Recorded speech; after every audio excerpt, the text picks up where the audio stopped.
SHQ radio active channel पे खेल के मैदान से के साथ हम आपकी खिदमत में हाजिर मिल रहे हैं। हम हर जुमेरात और हर एतवार रात 8:30 बजे और आज भी मिल रहे हैं। और आज सबसे पहले हम बात करेंगे भारत और इंग्लैंड के पहले क्रिकेट टेस्ट। जी, पहला क्रिकेट टेस्ट मैच जो था तकरीबन 80% लोगों का यही ख्याल था कि भारत की टीम इंग्लैंड को आसानी से हरा सकती है। सही बात है, सही बात है। शायद इंडियन टीम का भी यही ख्याल था। लेकिन इस टेस्ट मैच में कुछ अजीब अजीब मरहले आ गए। एक वक्त ऐसा आ गया कि जब इंग्लैंड की टीम ने बहुत ज्यादा रन किए, उसके बाद भारत की टीम पहले विकेट्स खोए, उसके बाद अच्छे रन बनाए, फिर इंग्लैंड की टीम बहुत कम स्कोर पे आउट हो गई।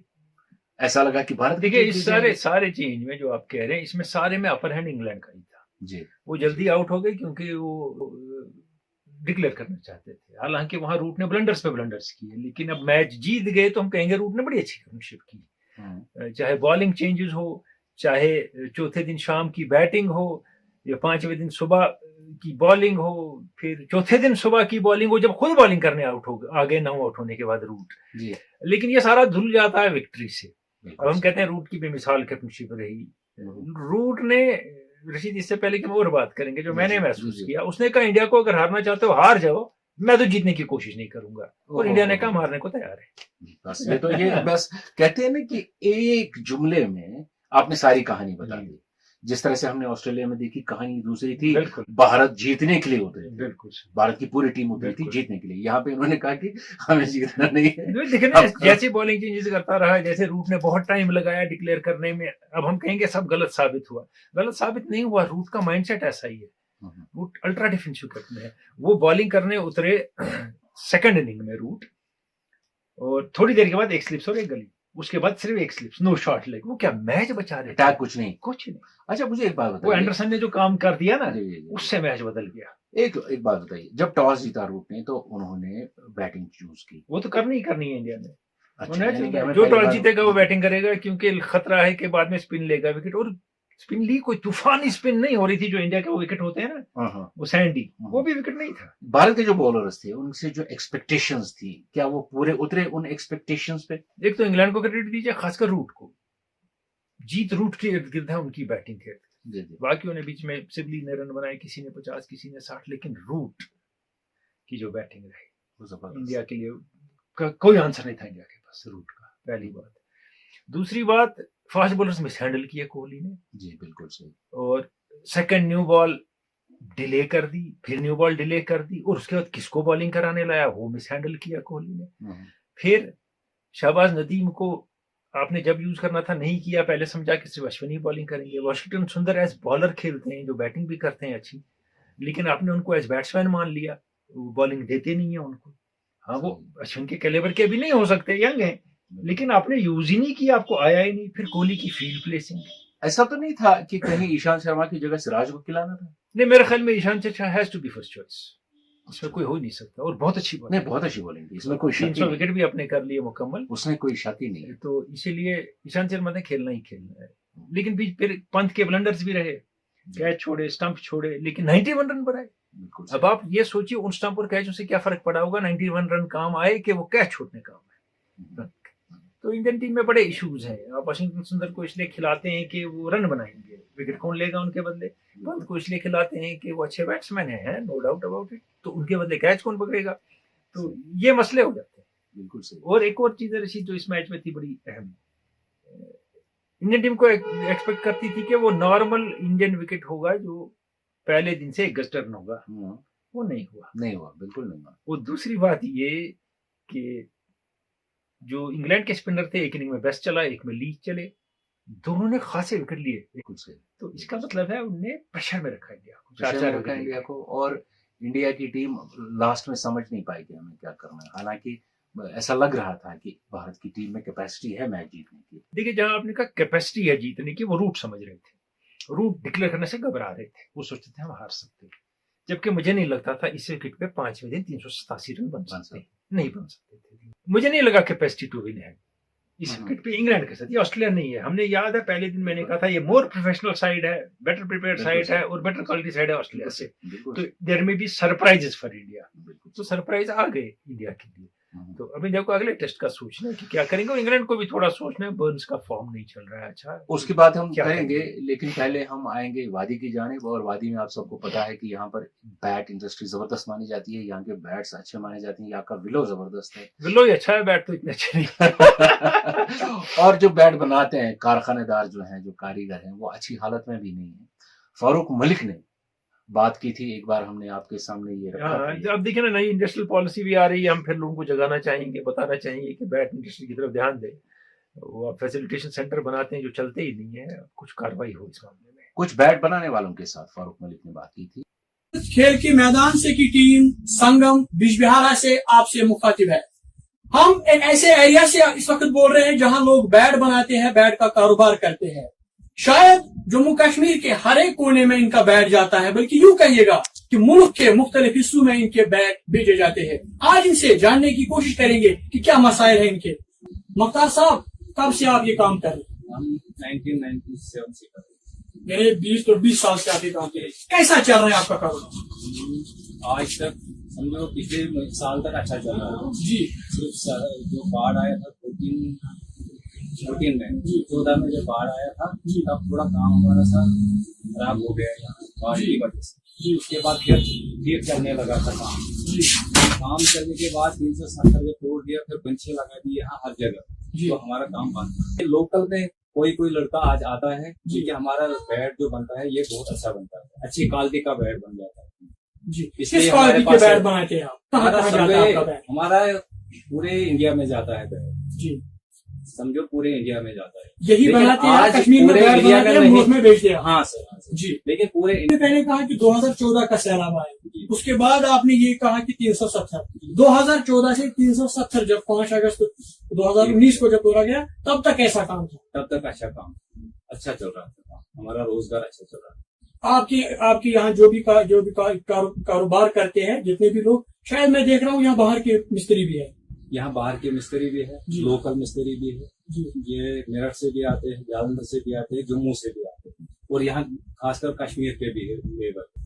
सर ये जाएगा, हमें लग रहा है कि जब उनका सीजन आएगा उसमें शायद काम शुरू हो। अच्छा, एक जमाना था कि जब आपकी ये ख्वाहिश होती थी कि कहीं वर्ल्ड कप भारत में हो जाए तो हमारा कारोबार बढ़ेगा। आजकल आईपीएल हम हर साल देखते हैं, इस साल तो बाहर आईपीएल अभी हो रहा है, तो ये जानना चाहेंगे आपसे कि आईपीएल से कुछ फायदा मिला आपको?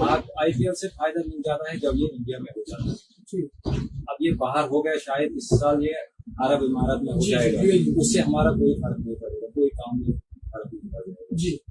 अगर ये इंडिया में हो जाता तो हमें लग रहा है कि काम में फर्क पड़ जाता जी। शुक्रिया। हमारे साथ एक और साथी, आपका नाम दोस्त? गुलजार अहमद सर। गुलजार साहब, आप भी यही काम करते हैं? जी सर। क्या क्या बनाते हैं आप? सर हम क्रिकेट बैट पूरा बनाते हैं, बैट कटिंग से पूरा फिनिश बनाते हैं। गुलजार साहब, इसमें कोई नाइम चेन होता है, कोई होता है जिसे आप अपनी जुबान में वो तुल चपटी बोलते हैं। जी सर। किसी को कुछ समझाइए थोड़ा नाजरीन को, क्या किस्सा होता है क्रिकेट बैट का? इसमें वो बहुत क्वालिटी होती है। मान लो अगर लेदर बैट होगा उसमें 700 से ऊपर शुरू होता है, 1500, 4000, 3000 तक होता है इसमें। जी जी। उसमें हैंडल भी अलग अलग आते हैं, एक में आता है, टेनिस में आता है वो पूरा डंडा जैसे आता है, वो ऐसे ही आता है उसमें जो टेनिस में आता है। दूसरा आता है उसमें वो चपटी वाला आता है, जो उसमें असली क्वालिटी आता है, फर्स्ट क्वालिटी आता है, उसमें पूरा वो फ्लेक्सिबल हैंडल आता है उसमें। आप खुद बनाते हैं? जी सर। तो कैसे एक आम इंसान, अगर एक कभी कोई क्रिकेटर जो नया क्रिकेटर है, जी सर, जब वो बैट लेने आपके पास आती है, आप कैसे समझाते हैं उन्हें कौन सा बैट लेना चाहिए? या अगर कोई दूर से आपको इस वक्त देख रहा है, कैसे बैट को पहचानते?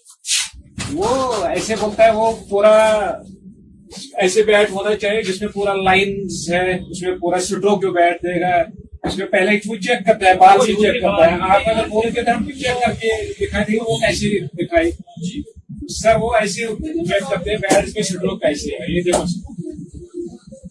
यहाँ से तो स्ट्रोक होता है, ये ग्रेन जो हमने सुना है कि आप मशीन से भी ग्रेन बनवाते हैं। नहीं सर, ये मशीन से नहीं बनेगी ग्रेन, ये पूरा ऐसे ही आता है, क्लिप का ऐसे ही आता है ग्रेन पूरा। देखिए, हमारा काम है कि जो भी आपके मसाइल है अवामी इक़्तिदार तक पहुंचाए। क्या मसाइल है आपने बैट की बात की, बहुत बहुत शुक्रिया। क्या मसाइल है? मसला यही है, एक पूरा जाना चाहिए, ये जो अनफिनिश जाता है बाहर वो नहीं जाना चाहिए, पूरा फिनिश यहाँ बनना चाहिए, फिर जाना चाहिए। तो ये बिजली वगैरह मैं सुन रहा था कि मसाइल है आपके पास शायद बहुत बिजली बहुत प्रॉब्लम है, बिजली पूरा नहीं होता है। अभी भी आपने देखा है हमारा मिस्त्री वो मेरा कैमरा मैन दिखाएगा आपको। यहाँ पे बेड बनते हैं, ये देखिए जहाँ मैं जा रहा हूँ, यहाँ देखिए कारोबार कैसे चलता है इनका। और ये देखिए ये लोग बेड कैसे एक्चुअली बना रहे हैं, ये अभी काम चल रहा है। दोस्त आपका नाम क्या है दोस्त? दानिश साहब, ये समझाइए हमें क्या किस्सा क्या कर रहे हैं इस वक्त आप? ये आम इंसान कहेगा बेड बना रहा है, इसे क्या कहते हैं आप जो अभी इसके पास काम कर रहे हैं? जी जी, कितने साल से काम कर रहे हैं? अच्छा, दूसरे साथी ये आपका नाम बताया? अनस। हाँ अनस, क्या कर रहे दोस्त? बैट बना रहे? क्या टेनिस बैट है कि लेदर बॉल के लिए? ये टेनिस। अच्छा, एक और दोस्त है हमारे, नाम बताओ दोस्त। गुलजार अली। गुलजार अली, ये लेदर बैट बना रहे हैं आप? ये दुकान से। अच्छा, कितने बैट बनाए आज तक आपने? बहुत बनाए। खुद खेलते हैं? नहीं, कभी खेला है? फुर्सत मिले तभी तो कैसे सीखा आपने ये? तो अपने यही सीखा। बहुत बहुत शुक्रिया आपका। मेरा नाम है सर वाहिद। वाहिद साहब कहाँ रहते आप? मेरा नाम चरसू है। चरसू में? क्रिकेट खेली है कभी आपने? थोड़ा कला है। अच्छा, कितने साल से आपने काम कर रहे हैं? मैं कल 2023 आज तक कितने बैट बनाए आपने? बहुत सारे। बाहर जाते हैं आपके बैट? कश्मीर से बाहर जाते हैं? कश्मीर से बाहर नहीं जाते सर। कभी आपने देखा टीवी पे या कहीं अपना बैट? अपना बैठ था ऐसे नहीं देख रहा है। अच्छा, आप देखेंगे इंशाल्लाह। बहुत बहुत शुक्रिया आपकी। जो मैन्युफैक्चरिंग करते हैं, जो बेचते हैं, उनसे भी बात की। तो इसी सिलसिले में हम पहुंचे सफर जी। दोस्त अपना नाम बताइए। तर साहब, आप भी शायद यही काम करते हैं? जी। कितने साल से करते हैं? तकरीबन है वो ये लगभग 20 साल से। हाँ, कहाँ बैठ जाते हैं आपके? ये जाते हैं मेरठ जाते हैं, मेरठ, जालंधर जाते हैं, मुंबई जाते हैं। हम लोग तकरीबन इंडिया के हर स्टेट में जाते हैं। जी। ये जो आप यहाँ में बैट देख रहा हूँ, ये क्या स्टिकर लगा है? LSS, ये क्या होता है? Sunlight sports. जी, ये हमारा ब्रांड है सनलाइट स्पोर्ट्स के नाम से। जी। तो क्या क्वालिटी है आपके बैटों की? क्वालिटी है, इसमें लाइनिंग होनी चाहिए बैट में, जो ग्रेव्स होते हैं, जो ग्रेन्स ये होते हैं जी जी। तो इसमें प्रेस होने चाहिए सही जी जी, और इसका हैंडल जो होने चाहिए वो प्रॉपरली होने चाहिए जी। सिंगापुरी हैंडल जो आता है जी। तो ये क्या कीमत होगी इस बैट की? ये हम बेचते हैं होलसेल में 1200 में। होलसेल में जी जी जी। तो आम कस्टमर आता है कोई खिलाड़ी, तो किस रेट में बेचते? बस ये रिटेल में ही 1400 तक जाता है। जी जी। जी जी। तो इसमें क्या लकड़ी लगती है? ये बिल्लो है, देव का जो है बिल्लो ट्री। लेकिन मैं जितना मैं समझता हूँ, साउथ कश्मीर में बहुत कम लगाए थे, शायद अभी नॉर्थ कश्मीर से आप जी जी जी जी जी जी। तो उससे आपके कारोबार पे कोई वो मनफी असर जी जी आए जो आइंदा आने वाला टाइम है इसमें ज्यादा प्रॉब्लम हो जाएगी, क्योंकि आप जो है सारे यही लगा रहे हैं, सफेदा लगा रहे हैं, पॉपुलर ट्री लगा रहे हैं। तो गवर्नमेंट को इसके तरफ ध्यान देना चाहिए, बिल्लो कल्टीवेशन होनी चाहिए, जिसकी वजह से ये सनत और टाइम चले। अच्छा, यहाँ पे जो कॉमन फैसिलिटी सेंटर, वहाँ बोर्ड भी लगा हुआ है बड़ा, क्या कहना चाहेंगे आप? कैसे देख रहे हैं आप उसको? फ्यूचर में अच्छा चाहेंगे कि फंक्शनल हो। अभी तक तो ये बंद ही है, अभी 2005 में बना जी, अभी तक शायद फंक्शन नहीं अभी हुआ। तक फंक्शन नहीं हुआ। क्या एक्सपेक्टेशन है आपकी कॉमन फैसिलिटी सेंटर से? अगर कॉमन फैसिलिटी सेंटर यहाँ फिर से फंक्शन लगाए तो क्या एक्सपेक्टेशन है आपकी? क्या होगा? इसमें बहुत जो इसमें हमारे अभी भी इस जो बैट है इसमें अभी भी मॉइस्चर होगा जी। एक साल सूख जाने के बाद भी धूप में एक साल रखते हैं फिर भी मॉइस्चर रहता है जी। अगर इससे हमें यहाँ वहाँ पे सीजनिंग करनी होगी बैट, वहाँ पे सीजन हो जाएगा कलेक्टर को, तो इसमें प्रॉपरली मॉइस्चर जो रहता है 8% अपना रहता है वही रहता है जी। तो इससे बहुत फायदे हो जाएंगे, हमारा बैट भी इंप्रूव हो सकता है जी। हाँ। तो देखिए, आपने हमारे साथ बात की, हम यहाँ इसलिए आए ताकि आपकी बात, आपके मसाइल सरकार तक पहुंचे। उसके बाद हम ये सुन रहे हैं कि आपके भी कुछ ऐसे इश्यूज है जो सरकार से जब भी हमने बात की उन्होंने कहा कि ये लोग जो है ये बैट अनफिनिश्ड बाहर भेजते हैं। जी जी जी जी। तो ऐसे में आपको भी, आपकी भी जिम्मेदारी है, आप आइडेंटिफाई करें कौन लोग ऐसा करें। नहीं, जो स्मगलिंग कर रहे हैं वो दिन को तो नहीं करेंगे जी ऑब्वियसली, वो तो रात को ही करेंगे जी। तो ये तो गवर्नमेंट को सोचना चाहिए। जैसे हमारे फिनिश बैट जो है लखनपुर में हमारी चेक हो जाता है जी तो जब फिनिश गाड़ियों को चेक होता है तो अनफिट को क्यों नहीं होता है जी जो क्लेफ्ट स्मगलिंग होते हैं तो वो गाड़ी क्यों वहां पार हो जाती है। जी।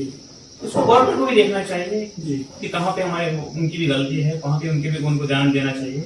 अच्छा, अगर अभी देखें तो शायद रिसेंटली इसे इंडस्ट्रियल एस्टेट भी शायद डिक्लेयर किया जी गया। जी जी जी। क्या आप एक्सपेक्ट करेंगे और क्या फायदा, क्या मतलब है उसका आपके लिए? बहुत सी मतलब है कि देखो पावर लाइट जो है ये 2 मिनट जाती है, 2 मिनट अभी आती है। हमने भी देखा प्रोग्राम के बीच में भी चली गई। बस यही 5 मिनट रहती है, ये तो ये बड़ा मसला है, इशू है हमारा। जी। क्योंकि जब तक लाइट नहीं है तो ये गवर्नमेंट को इसी तरह से ध्यान तो देना एक बिजली का मसला है, एक कॉमन फैसिलिटी सेंटर का मसला है। कोई और मसला जो आप प्रोग्राम के जरिए से हाईलाइट करना चाहेंगे? जी, यही जो क्लस्टर बनी होनी चाहिए, जो अनफिक्स्ड है वो बाहर नहीं है।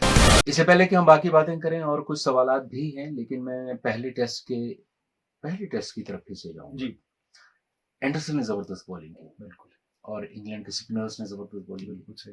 तो एंडरसन की तारीफ तो करनी पड़ेगी। लेकिन एंडरसन मैंने फिर से कहा था कि 2012 वाले एंडरसन नहीं है, थोड़ा वक्त लेते हैं विकेट लेने में।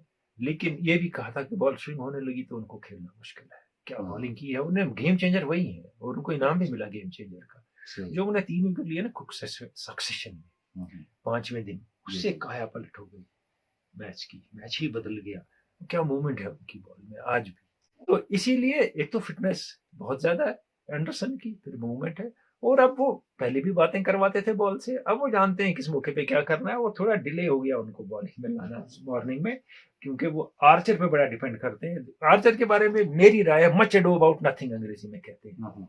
40 टेस्ट 41, 14 टेस्ट 41 विकेट, कोई एक्सेप्शनल और सेंसेशनल परफॉर्मेंस नहीं है। सही, सही। जिस हिसाब से उनको टीम खिलाती है वुड के बदले, बाकियों के बदले, कि ये कुछ करेगा। उनकी एक खास चीज है जो मैंने इन 14 टेस्ट में देखी है, विकेट रिस्पॉन्सिव है, बाउंस है, मूवमेंट है, तो 145 और 47 पे बॉलिंग बॉल करेंगे। करेंगे बिल्कुल। जहां उनको खुद मेहनत करनी है वहां 135 और 35 असल में जो 35 पे बॉलिंग करेंगे, नहीं वो एग्जर्ट नहीं करेंगे, उनकी स्पीड की वजह से उनको रखा जाता है और उनको चाहता मगर एग्जर्ट नहीं करते हैं वो है। नहीं करते, ज्यादा। बिल्कुल। मैं एक सवाल पढ़ना चाहूंगा। जी ये सवाल हमारे 2 दोस्तों ने तकरीबन सेम ही सवाल जी। है। एक है पीर आसिफ, आपने जगह का नाम नहीं लिखा है, और है रऊफ अहमद डार पूर्वारा चाडोरा से। आप लिखते हैं कि भारत और पाकिस्तान के दोनों फास्ट और स्पिन बॉलर्स ने टेस्ट मैचेस में काफी नो बॉल्स की। बिल्कुल सही, 6-7 तो शाबाश नदीम ने ये आगे लिखते हैं कि क्या ऐसा तो नहीं है कि अब थर्ड अंपायर दे रहा है तो इसलिए ज्यादा हो रही है? एक वजह ये भी है क्योंकि हमने बारहा देखा है पिछले 5-6 साल में, वो गैब्रियल जो फास्ट बॉलर है वेस्ट इंडीज के, हमने इंग्लैंड में उनको बॉलिंग करते देखा, ओवर में 3 नो बॉल करते थे, अंपायर कोई नहीं देता था। तो ऐसे बहुत नो बॉल मिस हो जाती थी, ये भी सही है। दूसरी एक और बात भी होती है इसमें कि जब आप प्रैक्टिस करते हैं, जब प्रैक्टिस पे आप खेलते हैं, तो आप उसी सीरियसनेस से, उसी क्रीज पे फुल रन अप से पूरी तरह बॉलिंग करते हैं, तो नो बॉल की आदत नहीं रहती है और आपको गाइड किया जाता है। वहाँ बहुत प्रोफेशनल है, मैं ये ऐसे नहीं कह रहा हूँ, क्योंकि मैं ये इसलिए कह रहा हूँ कि आपको फिर वीडियो दिखाए जाते हैं जो हमें दिखाए गए मैचेस में पाकिस्तान और इंडिया के। सुबाजी कोच इनके साथ बॉलिंग कर रहा है कि तुम ऐसे ऐसे नो बॉल नहीं करोगे। अरे साहब, कोच साहब, आप इनके साथ 6 महीने से हैं, इन प्लेयरों के साथ साल से हैं कुछ के, तब क्या कर रहे थे आप? तो आज आप हमें दिखाने में इनको सिखा रहा हूँ, ये हैबिट फॉर्मिंग है। और दूसरी टीम कोई नो बॉल नहीं करती है और आप नो बॉल पे नो बॉल किए जा रहे हैं। सही सही, दोनों टीमों का हमने सही देखा। है, बहुत ज्यादा। और इससे पहले कि एक और सवाल मैं आपसे पूछूंगा, यहाँ पर ये बात करना भी जरूरी है कि अब दूसरा टेस्ट है इंग्लैंड और भारत। आखिर में बात करेंगे उसकी। चलिए आखिर में बात करेंगे, फिर एक और सवाल आपसे पूछेंगे। ये सवाल लिखा है दानिश आफाकी ने आरथ नारबल से। आप लिखते हैं कि रूट ने अपनी कैप्टनशिप में 47 में से 26 टेस्ट मैचेस जीते हैं जी। और एशिया में उन्होंने 6 टेस्ट मैचेस में कैप्टन की और 6 के 6 जीते हैं। रूट की इस कैप्टनशिप के बारे सही में बात है, बड़े कामयाब कैप्टन है वो। और अब आपको एक और एग्जांपल मैं दूंगा, विराट कोहली ने बहुत मैच जीते हैं एज कैप्टन। पता नहीं धोनी का रिकॉर्ड तोड़ दिया या तोड़ने वाले एज कैप्टन विक्ट्रीज का। तो क्या कोहली अच्छे कैप्टन है? नहीं है। Kohli is not a good captain, everybody knows it. Root भी डिफेंसिव कैप्टन है, सेफ्टी फर्स्ट खेलते हैं, लेकिन यह है कि कभी खुद अपना एग्जाम्पल सेट करके कभी कोई फैसले अच्छे भी लेते हैं, ऐसी बात नहीं है। तो टीम जीत जाती है, but he will by going by statistics all is well. जैसे नेवल कार्डस ने कहा था एक जमाने में कि score board is an S, और ये सच है। वैसे ही ये भी बात सही है कि स्टैटिस्टिक्स में हम कहेंगे वो बड़े जबरदस्त कैप्टन है, लेकिन क्या गेम चेंजिंग कैप्टन है? सॉरी टू से नो। इसमें ऐसा है ना कि आप देखिए सिमिलरिटी है दोनों में, दोनों जबरदस्त बैट्समैन है, दोनों एक्सेप्शनल है, एक्सेप्शनल बैट्समैन है दोनों में। और दोनों उतने अच्छे कैप्टन नहीं नहीं, मैं वही कह रहा हूँ। हाँ, तो इसमें ये सही है। फिर हम हमने कैसे फिर कहेंगे कोहली का रिकॉर्ड जबरदस्त है। हाँ, हमने रहाणे की कैप्टनशिप देखी एक मैच में और उन्होंने जबरदस्त 3 captainship- मैच में देखी। 3 मैच में देखी और जबरदस्त कैप्टनशिप की। हाँ, वो बिखरी हुई टीम को और संभाला है। इसी तरह से मुझे याद आ रहा है, कई बार मैंने ये बात की कि रवि शास्त्री को जब एक टेस्ट की कैप्टनशिप मिली थी, उन्होंने जबरदस्त कैप्टनशिप आपको याद है मैं तब क्या कहता था? मैं कहता था रवि शास्त्री इज कैप्टनशिप बिल्कुल मटेरियल, सही। Mind of his own. बिल्कुल कैप्टन सही। का होना चाहिए माइंड ऑफ हिज ओन। थोड़ी एरोगेंस और सेल्फ स्टीम कैप्टन में टीम से ज्यादा होनी चाहिए बिल्कुल सही। कि मैं ये करूंगा और आप भी करेंगे मेरे साथ मिलके। ये नहीं कि मुझे बताओ मुझे क्या करना है। और पाकिस्तान ने सीरीज जीती जनूबी अफ्रीका के खिलाफ। बहुत सीरीज। बहुत अच्छी सीरीज जीती है उन्हें, क्योंकि उनने कोई विकेट ऐसे नहीं बनाए जो उनके स्पिनर्स को फेवर करें। सही क्योंकि लास्ट मैच में हसन अली 10 विकेट लेते हैं, फास्ट बॉलर 10 विकेट लेता है, तो कोई डॉक्टर्ड विकेट पे नहीं जीती है। ये उनके क्रेडिट में जाता है पाकिस्तान के। ये अच्छे विकेट पे उन्हें जीती। और साउथ अफ्रीका की टीम हमें पता है कि लड़खड़ा रही है, लेकिन उसी टीम में डिकॉक है, डुप्लीसी है, बूमा है, एल्गार है, सही। एक वो काफी बेहतरीन बैट्समैन है सारे।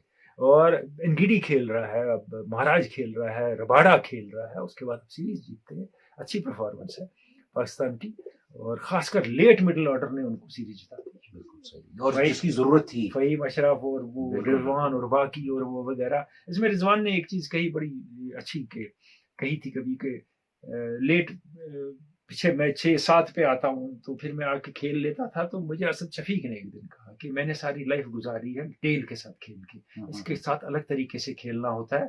तुम अपनी गेम खेलने की कोशिश करते हो एक चीज, और तुम कहते हो मुझे टेल के साथ क्या करना है। नहीं, तुमको इनके साथ वक्त गुजारना है। Learn to play with them. वाह वाह वाह, बहुत अच्छी बात। और असद बहुत- शफीक ने बहुत स्कोर किया पिछले बहुत अच्छी बैट्समैन के साथ। ये मुझे लगता है कि पाकिस्तान, ये जो सिनेरियो है पूरा उनकी क्रिकेट का, उसके लिए ये सीरीज जीतना बहुत मेरे जरूरी है। ख्याल में कितना भी हम उनको क्रिटिसाइज करें, थोड़ा बदल रहा है। फील्डिंग अच्छी की सीरीज जी, में, रनआउट जी। किए, कैच बहुत अच्छे पकड़े उनकी टीम ने। बिल्कुल बिल्कुल। अच्छा, शाहीन आफरीदी, हसन अली की बॉलिंग में हॉस्टिलिटी है। ये अच्छा लग रहा है कि शायद टीम गैदर अराउंड हो रही है कुछ सीनियर प्लेयर्स। चलिए, अगर ये टीम बन रही है तो निखर के सामने आएगी। इसमें मगर इशू है एक दो। एक इशू ये है कि ओपनर्स अभी भी सेटल नहीं हुआ। जी। आबिद अली कुछ कर नहीं रहे हैं। इमरान भट्ट को खिलाया तो वो लगा नहीं कि वो इस स्टेज के खिलाड़ी हैं। जी, जी। जैसी बैटिंग उनने की। जी। अच्छे होंगे तभी आए हैं, टाइम मिलेगा शायद और सेटल होंगे। कैच उनने अच्छे पकड़े, लेकिन कैच अच्छे पकड़ने के लिए आप टीम में ओपनर नहीं होते हैं ना, सही बात। तो आपको एज ओपनर रन बनाने हैं, तब आप एज ओपनर खेलते हैं। दूसरी बात, यासिर शाह का जो फॉर्म है, यासिर शाह में बाइट नहीं रहा है वो जो था, जो पहले था। हाँ, बिल्कुल कुछ सोचना पड़ेगा उनको, या तो अपनी बॉलिंग के बारे में या पाकिस्तान को एक मोर टर्निंग लेग स्पिनर के बारे में। हर बार ये नहीं होता रिकॉर्ड ब्रेकिंग प्लेयर को हर मैच खेलना है। नहीं, अगर आपके चलिए। पास अल्टरनेटिव अच्छा है, ब्रिंग दैट। चलिए, we will give some numbers to Pakistani team. Much improve side. अच्छा, एक बात बताइए, जनूबी अफ्रीका की टीम जो हमने पहले ही कहा था सीरीज से हाँ, पहले कि कि लड़खड़ा लड़खड़ा रही है, ज्यादा ही नुकसान हो गया अब इस सीरीज से। देखिए, वो समझ नहीं आ रहा है उनका जो टैलेंट बैंक है वो ड्राई क्यों हो गया है। उनके प्लेयर आ क्यों नहीं रहे। अब आ रहे हैं जो कुछ अच्छे भी हैं। माकरम ने बेमिसाल इनिंग खेली, हो सकता है नेक्स्ट कैप्टन माकरम ही हो टेस्ट में, हो सकता है। ये बड़ी पॉसिबिलिटी है। मगर ये है कि प्लेयर उस दिलचस्पी से विकेट पे काम नहीं कर रहा है जिससे करना चाहिए। बिल्कुल सही, बिल्कुल सही। वो बिखरा हुआ नजर आता है आपको। डिकॉक की बैटिंग देखिए, कितनी रेकलेस बैटिंग इस सीरीज में उनने की है। बेहतरीन बैट्समैन है डिकॉक। डुप्लीसी को देखिए, कहीं बाउंस समझ नहीं पाए विकेट का पूरी सीरीज में, वो 4 इनिंगों में। तो कहीं ना कहीं तो इशू है उनकी टीम में जो उनको सुधारने होंगे। और अब उनकी आज से T20 सीरीज शुरू हो गई। अब आते हैं हम फुटबॉल की जानिब। Let's play football with Saeed Shahid Hakeem. इसमें कोचिंग में 2 चीज है, एक तो इंडिविजुअल ट्रेनिंग है और एक जो है टीम ट्रेनिंग है। इंडिविजुअल ट्रेनिंग में यह है कि उसके वीकनेसेस क्या क्या हैं, उनके वीकनेसेस को दूर करो। स्पीड नहीं है, स्पीड है, ट्रैपिंग अच्छी नहीं है, चिपिंग अच्छी है कि नहीं है, जिस चीज में वो कमजोर है उसकी जो है खामियां दूर की जाए। टीम ये है कि अच्छे कोच की क्वालिटी ये है कि 11 प्लेयरों को या 16 प्लेयरों को एक टीम में निट करते हैं। अच्छा, एज ए टीम खेले वो। बिल्कुल सही। अच्छा, उसके बाद ये है कि आप कैसे क्या फॉर्मेशन खेलना चाहते हैं, अपोनेंट क्या खेल रही है, उसके हिसाब से आप क्या आपकी डिफेंस स्ट्रांग है कि अटैक स्ट्रांग है। अब आप चाहते हैं कि अपोनेंट बहुत ज्यादा स्ट्रांग है तो आप डिफेंसिव गेम खेल के काउंटर अटैक पे खेलते हैं। तो ये सारी प्लानिंग कोच की होती है। तो कोच को मेंटल थकन बहुत ज्यादा होती है, क्योंकि इत्तेफाक से मेरा ताल्लुक ऐसा रहा कि मैं एज ए प्लेयर भी रहा, एज ए रेफरी भी रहा, एज ए कोच भी रहा। मैं फील करता हूँ कि सबसे ज्यादा प्रॉब्लम कोच में है। और एक और रेफरिंग में भी नहीं है। क्यों साहब? एक बात है हकीम साहब जी साहब। कि अगर किसी को कोई प्रोफेशनल टीम या बड़े प्लेयरों की यानी उम्र में बड़े प्लेयरों की टीम मिली तो वो कुछ चीजें चेंज करता है, प्लानिंग करता है। अब किसी को 12 या 15 साल के बच्चे मिले तो वो कैसे पहचानता है कौन सा बच्चा किस पोजीशन के लिए बेहतर है? तो देखिए, उसकी हर एक पोजीशन की डिफरेंट क्वालिटीज है। मिसाल के तौर पे डीप डिफेंस को अगर आप ले लें या गोलकीपर को हम ले लें, तो goalkeeper has to be the most agile person on the field. Agility सबसे अच्छी होनी चाहिए उसकी, फिर डेयरिंग लड़का होना चाहिए, नर्वस नहीं होना चाहिए, और उसको ये देखना चाहिए कि अगर एजिलिटी, फ्लेक्सिबिलिटी बॉडी बहुत अच्छी चाहिए ताकि ड्राइविंग है, और उसके बाद में उसका जंप अच्छा होना चाहिए, ग्रिप अच्छी है, तो पता लग जाता है कि इस लड़के में क्वालिटी है, आप उसको गोलकीपर के लिए पिकअप कर लिए। डिफेंस के लिए हाइट इज इम्पोर्टेंट है, साथ ही साथ जो है स्टडी होना चाहिए और टैकलिंग अच्छी करनी चाहिए। हाँ, तो ही शुड बी गुड टैकलर। अब आप सोचिए कि इस तरह अब मिडफील्ड ये है, नॉन स्टॉप गेम खेलना जरूरी है कि मिडफील्ड ऐसा है लिंकमैन। जैसे आप ये समझ जाइए कि आपके पास अगर टू व्हीलर है, पिस्टन अगर जाम हो गया तो गाड़ी जाम हो जाती है, तो मिडफील्ड का यही रोल है कि मिडफील्ड ठहर गई तो टीम खत्म हो पीछे और आगे दोनों को जोड़ता है। And he should be a very sensible person, he should have very good skill. आजकल स्कीम वही करता है, स्कीमर, मेन स्कीमर वही है। आप थोड़ी ट्रेनिंग करते हैं तो रिदम में आ जाते हैं, ज्यादा ट्रेनिंग से प्रेशर पड़ता है आपको। तो ये कब मालूम पड़ा कि ये ऐसा होता है? आप कोच के साथ पिछले 10 महीने से? सर हाँ, जब हम पहले खेलते थे तो हम हर रोज थोड़ा ट्रेनिंग करते थे, जैसी साहब कर रहे हैं। हाँ, तो जब से कोच साहब इन्होंने वेरीफाई किया कि जब इनको मैच बिफोर वनडे लोड होता है तो ये खेल नहीं सकते थे, तो इन्होंने फिर क्या किया, हम 2-3 लड़कों को मैच से पहले बहुत कम लोड दिया जी। मैच से पहले बहुत कम लोड दिया, तो इससे पहले हम मैच में पहले से अच्छा परफॉर्म कर सके। तो यानी इन्हें आपको स्टडी किया हाँ, कि इन्होंने प्लेयर की study रिक्वायरमेंट कितनी है, प्रैक्टिस की, कोचिंग की, हाँ, हार्ड ट्रेनिंग की। हाँ, तो अब आप मैच से पहले हार्ड ट्रेनिंग नहीं करते? नहीं, तो क्या परफॉर्मेंस बेटर होगी? मेरे ख्याल में बहुत बेटर, मेरा स्टेमिना भी बढ़ गया, मैं बहुत अच्छा परफॉर्म कर पा रहा हूँ। तो वैसे बाकी दिनों कितनी प्रैक्टिस करते हैं मैच के बगैर गैप्स में? नहीं, नॉर्मल जितनी बाकी कर रहे हैं उतनी बराबर, मगर मैच से 1-2 दिन पहले मेरी हम 2-3 लड़कों की लाइव ट्रेनिंग। तो आपको महसूस हुआ इंतखाब आपकी सही कोचिंग से ये होता है कि इंसान का जो पोटेंशियल है वो पता चलता हाँ, है? वो बात, वो पोटेंशियल। एक साथी हैं आसिफ गुल जो वॉच करते हैं हमारे प्रोग्राम, बहुत ज्यादा, बहुत Mainly अच्छी, जबरदस्त। बहुत जबरदस्त। और उनकी एक राय है, वो कहते हैं कि जब आप दोनों की जो ये जोड़ी है ये रेडियो पे जबरदस्त हुआ करती थी, जब आप बोलते थे अपने प्रोग्राम में तो उसकी बात ही कुछ अलग थी, वो स्पीड, वो चीजें मुझे यहाँ पे नजर नहीं आती हैं। देखिए दोनों मीडियम बड़े डिफरेंट हैं। पहली बात, याद हमारी आप शक्ल देख रहे हैं, इमेजिन नहीं करते हैं। जब हम रेडियो बोलते थे वो इमेजिनेशन बहुत दूर तक जाती है, वो अलग बात है। इसलिए रेडियो लाइव मीडियम है, शक्ल देखना लाइव मीडियम नहीं है, ये कहा जाता है। दूसरी बात कि इसमें थोड़ी पेस कम भी रखनी पड़ती है, सेगमेंट आ रहा है, चीज आ रही है, चीज जा रही है, एक उसके लिए, और वार्म अप उतनी है। हाँ जी, बिल्कुल। लेकिन हम ऊंचा ऊंचा बोल नहीं सकते, जिसकी हमें आदत हो गई है ऐसे प्रोग्रामों में, चीखो पुकार हो रही है जो यूट्यूब पे होते हैं, हम नहीं कर पाएंगे, हम फिक्रे नहीं कस पाएंगे एनर्जी जनरेट करने के लिए, और बैक स्लैपिंग नहीं होगी। हम रांची के प्रोग्राम के बारे में आपने लिखा था और मैंने आपको जवाब लिखा था, वो रांची का प्रोग्राम बहुत सीरियस था। 87 साल में पहली बार रणजी ट्रॉफी नहीं होगी। और दूसरी बात है, इस साल इंडिया में, ये इंग्लैंड में चर्चा हो रहा है कि इंडिया में इस साल फर्स्ट क्लास क्रिकेट नहीं हो रहा है। बाजारी नहीं मानते हैं, वो फर्स्ट क्लास क्रिकेट नहीं हो रहा है। अब देखिए, मुझे नहीं लग रहा है कि हम कहीं पे भी हम थोड़े से सुस्त पड़ रहे हैं या थोड़ा सा ढीलापन है इसमें, क्योंकि मैं बताऊंगा कहीं के, जिस तरह से इन्होंने फरमाया, सही वजह फरमाया कि रणजी ट्रॉफी का जो एपिसोड था वो सीरियस एपिसोड था, उसमें हम उस तरह से न एनर्जी तो बराबर थी, मजाक में, और हम इतना हंसते हैं जिस तरह हम रेडियो पे प्रोग्राम करते थे वैसे ही यहाँ पे करते थे, लेकिन यहाँ पे करते हैं। और आपको क्या महसूस हो रहा है? हो सकता है करेंगे कोशिश, तो जो ये फील करते हैं आगे से फील ना करें, हम अपने आप को इम्प्रूव करेंगे। और अब हम बात करेंगे उस चीज की जिसका मैंने पहले जिक्र किया था, आपने कहा था लास्ट में करेंगे। वो है कि इंग्लैंड और भारत के दरमियान अब दूसरा टेस्ट है। पहले ये बताइए कि 4 टेस्ट मैच की सीरीज अच्छी सीरीज होती है, बहुत कम बैक करने का मौका मिलता है। बिल्कुल मिलता है, और हम इस गलतफहमी में ना रहें कि इंडिया कम बैक नहीं कर सकता, पहली बात, और इंग्लैंड हर मैच में ऐसा ही खेलेगा। दूसरी बात, इंग्लैंड के लूप होल्स हैं टीम में, ऐसी बात नहीं है। क्या चेंजेस होंगे कुछ दोनों साइड से? मेरे ख्याल में इंडिया में वो मुझे 6 महीने हो गए कहते हैं कुलदीप यादव खेलेंगे। कुलदीप, अब आप देखिए चेन्नई में वो होते, सही, वो चाइनामैन बॉलर हैं, वो बहुत परेशान करते बैट्समैन को, नहीं खिलाया, अब वो बहुत प्रेशर में होंगे, अब आ रहे हैं लोगों के प्रेशर की वजह से, अगर लाए टीम में, नहीं तो अगर बाहर से किसी को उठा के ले आए घर से, ये पॉसिबिलिटी ये भी है बिल्कुल कि वो चाहर को खिलाएंगे जो लेग स्पिनर हैं, क्योंकि कोहली को पसंद है, सही। तो इसलिए ये भी पॉसिबिलिटी है। लेकिन कुलदीप यादव अगर खेलते हैं तो फर्क पड़ता है, और उसके बगैर मुझे कोई खास चीज नहीं दिखता है, वो नदीम की जगह आएंगे। वाशिंगटन सुंदर को अगर आपको खिलाना है, एक किस्म के 2 बॉलर क्यों खिला रहे हैं मुझे समझ नहीं आया, कि अश्विन तो क्लास ए बॉलर हैं, फिर ये क्यों खेल रहे हैं, ये रन बनाते हैं, तो फिर मयंक अग्रवाल खेले, राहुल खेले एज बैट्समैन, वो तो 250 रन बना सकते हैं, जबरदस्त। मसला वो नहीं है। फिर इस बॉलर के लिए सोचना होगा। लेकिन एक और इम्पोर्टेंट फैक्टर होगा, मैंने पिछले प्रोग्राम में कहा था, अब विकेट ऐसा नहीं होगा, विकेट ऐसा नहीं, हाँ विकेट चेंज करेंगे, विकेट चेंज और हो सकता है कि अब है ना, देखिए विकेट चेंज करने से फिर मजा नहीं आता, नहीं, उसमें भी खतरा है, उसमें वहां लीच और बेट्स ने आपको खेलने नहीं दिया, उनके स्पिनर अगर नहीं कर वो अगर आपके जहन में रहेगा तो विकेट ज्यादा चेंज नहीं होगा। नहीं, तो उनके स्पिनर खेलने नहीं दे रहे आपको, हाँ, वही तो है तो ना आप मामला। स्पिनिंग विकेट पाए तो मुसीबत। मामला। अब एक और चीज है इंग्लैंड की तरफ से, इंग्लैंड को आदत है रोटेशन पॉलिसी की, तो क्या एंडरसन की जगह ब्रॉड आएंगे, आर्चर खेलेंगे, हो सकता है, ये रोटेशन करते हैं।